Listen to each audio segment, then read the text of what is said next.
சூர்யாவோட retro trailer லான்ச்ல அவரோட அப்பா சிவகுமார் ஒரு தரமான செய்கையை சூர்யாவுக்கு செஞ்சு விட்டு போயிட்டாரு. அது என்னன்னா, தமிழ் சினிமால முதல் முறையா சிக் பேக் வச்சது என்னோட மகன் தான். அவனுக்கு முன்னாடியும் சரி பின்னாடியும் சரி யாருமே சிக் பேக் வச்சது இல்லைன்னு சொல்லியிருப்பாரு.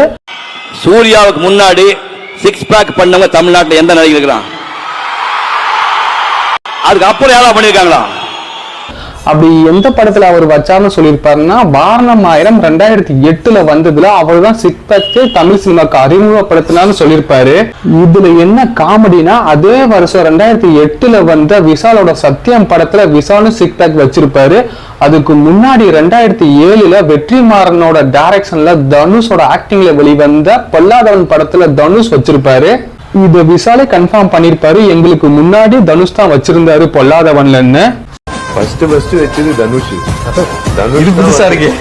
ஃபர்ஸ்ட் தனுஷ் தான் வந்து சிக்ஸ் பேக் வச்சது வெற்றிமாறன் படத்துல பொல்லாதவன். அப்படின்னா தமிழ் சினிமால முதல் முறையா சிக் பேக் வச்சது தனுஷான்னு கேட்டீங்கன்னா அப்படிலாம் கிடையாது. அதுக்கு முன்னாடியே நம்ம அர்ஜுன் ஆக்ஷன் கிங் அவர் வச்சிருந்தாரு. அதுக்கப்புறம் சரத்குமார் வச்சிருந்தாரு. சிவகுமார் சொன்ன மாதிரியே சூர்யாவுக்கு முன்னாடி இவங்க எல்லாம் வச்சிருக்காங்க. சூர்யா வச்சதுக்கு அப்புறம் யார் யார் வச்சாங்கன்னா, விக்ரம், ஆர்யா, அருண் விஜய், அதர்வா, இவங்க மட்டும் இல்லாம நம்ம காமெடி ஆக்டர் மொட்டை ராஜேந்திரன் வச்சிருப்பாரு. 2009 நான் கடவுள் படத்திலே அவர் சிக் பேக் வச்சிருப்பாரு.